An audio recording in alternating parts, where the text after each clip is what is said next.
All right, part of organic chemistry, this is kind of a big part, but we're not going to emphasize it too much just because this is a 100 level course. But a huge part in organic chemistry is understanding the chemistry and the reactivity of carbon. Okay, so we're going to go, so everything we've been talking about is just more properties and just interesting things that, that we see in our natural environment. But a big thing is reactivity.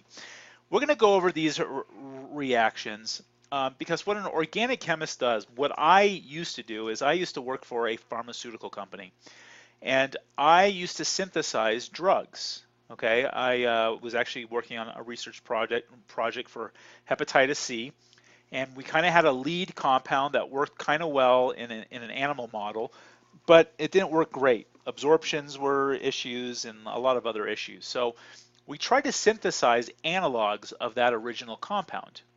Okay, we thought, well, if I change this area, make it more polar, maybe make this area more non-polar, change this OH group into maybe a ethyl group, might make it more non-polar. So by changing these things and making these new molecules, we can test them and see if they increase the absorption or the activity of the drug. And that's what I used to do. I used to synthesize all these new drugs. Okay, well, in order to do that, you have to understand the chemistry of carbon. You have to understand how carbon reacts in certain situations. So every chapter, when we talk about a functional group, we're going to talk about the chemistry of it. What can it do? Okay, because if, let's say I want to synthesize a new drug, I have to kind of have a starting material and I have to know how I can react those carbons. Okay, so we're going to go over a bunch of reactions and that's pretty much the remainder of the chapter. Okay, so alkenes undergo what's called an addition reaction, which means you add two atoms across our double bond. So you notice I have a double bond. I'm going to add two things to it, an X and a Y, and X is going to attach to one carbon, and the Y is going to attach to the other carbon. And you kind of break one of these double bonds, and you break that bond, and you get a new compound. Okay, that's basically what double bonds do. Okay, so we're going to go through different XY scenarios. You can imagine this being hydrogen. Imagine hydrogen adding. So then you would have hydrogen, hydrogen. That's how you make a saturated fat. You hydrogenate. You've heard of partially hydrogenated fats and oils? Well, you partially hydrogenate. All right, how about a halogen? How about chlorine, chlorine? We can add chlorine, chlorine and have two chlorines there. Okay, how about water? HOH. You have an H and an OH, so you can make an alcohol. So basically, we're just changing the XY to make different functional groups. All right, so this is kind of the reactions. Here's kind of a list. This is pretty much everything I just talked about with the exception of HX. All right, so here's a double bond. I can hydrogenate it. I have to add a catalyst, some sort of metal catalyst, which we'll talk about, but usually it's platinum or palladium, all right, or nickel. It's these types of metal catalysts. Okay, X2, which is chlorine or bromine. So I can either have two bromines here, all right, or I can have two chlorines here. All right, HX, like HCl, hydrochloric acid, HBr, hydrobromic acid. All right, change H and then you have a Cl here. You can make a what's called a hydrohalogenation reaction or an alkyl-halide. Or water, like I showed you, where you get H and OH, so you form alcohol. All right, this has to be done in an acid catalyst. So these are the reactions. Basically, it's just understanding that if you have an alkene, you can add certain reagents to it and it will react with them. Okay, so we're going to go through each one of these. All right, hydrogenation, you have to add some sort of metal catalyst. They say palladium. I'm fine if you just knew if you know palladium. And the product is an alkane. You go from an alkene to an alkane. That's how you synthesize an alkane. All right. The metal catalyst provides a surface that binds. This is just kind of understanding what's happening. So imagine I have palladium, which is a solid.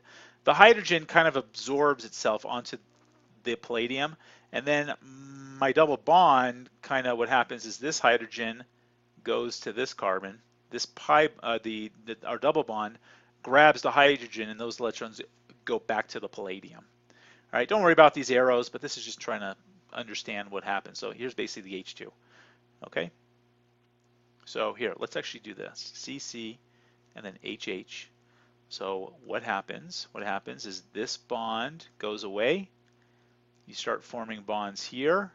Once you start forming bonds there, this bond goes away, and then eventually you get bonds. That's basically what happens. Pretty simple. All right, X2, where X is either chlorine or bromine. All right, you do not need a catalyst in this case, and you get a dihalide. You get two halogens on your molecule. All right, so here's where you had two chlorines. You can get two chlorines, and they're always on carbon 1 and carbon 2. Well, not carbon 1, carbon 2, but they're always next to each other. So here's A and here's B. Okay, whichever, and the thing you got to remember, whichever carbons have our double bond on them, those are the carbons that your halogen goes to. All right, hydrohalogenation. This is HX instead of XX or HH. It's HX. One carbon gets an H, and the other carbon gets a halogen. Pretty simple. All right. So here we have an H and a Cl. Cl is going to attach there. H is going to attach there. I'm going to get rid of this bond, and I'm going to get rid of that bond. Okay, so notice I get rid of two bonds. I get rid of this bond, and I get rid of this bond, and then I make two new bonds. That's kind of what's happening. So get rid of this bond, get rid of that bond, put this atom there, and then put this atom there. That's basically all we're doing. Okay, now this is an interesting phenomenon which we have to learn about, is what happens if you have a double bond where it's not a symmetrical double bond. Notice these double bonds are symmetrical. They're the same on either side. I got two hydrogens here and two hydrogens here. This is all symmetrical. I have the ring and I have the ring. What happens if I have a methyl group, okay, here, and I have two hydrogens here? These are not symmetrical. All right, the HCl can either add this direction, okay, or we can have Cl here and H here and form this. So let's number this. This is carbon 1, carbon 2, carbon 3. So the chlorine can either go on carbon 1, which would be this molecule. The chlorine went to carbon 1, or the chlorine could attach to carbon 2. Notice these are not the same molecule. These are constitutional isomers. This is 2-chloropropane. This is 1-chloropropane. Okay, so the question is, do I just get a 50-50 mixture of the two of them? Well, I would not be making a big stink out of this if we got a 50-50 mixture. Okay, we do not get a 50-50 mixture. In fact, this one becomes the major product. The chlorine attached to the more substituted carbon. Okay, and it is called Markovnikov's rule. That's a fun word to say. Say it, Markovnikov. All right. For short, let's call it Mark's rule. Mark's rule. Markovnikov. All right. So what's Markovnikov's rule? Markovnikov's rule states that the hydrogen atom bonds to the less substituted carbon on the CC double bond. This means the carbon in the double bond with the most hydrogens will bond with the other hydrogen. Okay. Let's first talk about substituted double bonds because we haven't really talked about that. Okay. So substituted. So let's take a CC double bond. Let's put two hydrogens. This carbon has no substitution. No substitution because these are all hydrogens. Let's say we have a double bond and one of the carbons has a carbon on it and the other one has a hydrogen. All right, this is only one substitution. And let's say we have a carbon with two carbons. This is two substitutions. Okay, so between carbon 1 and carbon 2, which one is more substituted? Well, this one has two hydrogens on it, so that's no substitution. This carbon has a hydrogen and a methyl, so that is a 1 substituted. So 1 substituted is better than no substituted. So your chlorine goes on the more substituted, your hydrogen goes on the least substituted. There's lots of ways of knowing it. The last side just basically says the hydrogen goes on the carbon with the more hydrogens on it. Okay, this carbon has two hydrogens, this carbon has one hydrogen, so your hydrogen goes to where the more hydrogens are. You can remember it that way, you can remember it by the substitutions, however you want to know it, just make sure you know what Markovnikov's rule is, which basically means the hydrogen goes on the least substituted, the chlorine goes on the more substituted. Okay, so this is the major product where the chlorine goes on the more substituted. Okay, so this just kind of shows you in colors. All right, the chlorine goes on the more substituted carbon, which is the one with the green. All right. Okay, Let's just do a practice problem here. Let's do methylcyclohexene, 1-methylcyclohexane, and let's add HBr to it. So you're adding HBr to it. Why don't you draw the major product? Put this on pause, and we'll come back and draw the major product. Welcome back. If you have not left yet, then this is your time to leave. Okay, just hit pause and do it. Okay, so let's talk about substitutions. All right, first of all, some people still have trouble looking at these kind of molecules. So if that's you, draw in all the carbons and hydrogens. Okay, so this molecule would look like CH. Now it might be time consuming. You might say, well, I don't have time for this. Well, you know, if you want to make time, you'll make time. All right, I don't mean to be speaking my parent voice, but that's totally what I just did there. All right, if you really want it, you will do it. All right, I hope that was motivating. That's my motivating lecture of the day. Okay, so here's the molecule. All right, remember, you have to have the maximum number of hydrogens. This right here is a CH2. How do I know? Well, I know it's a carbon because it's a point.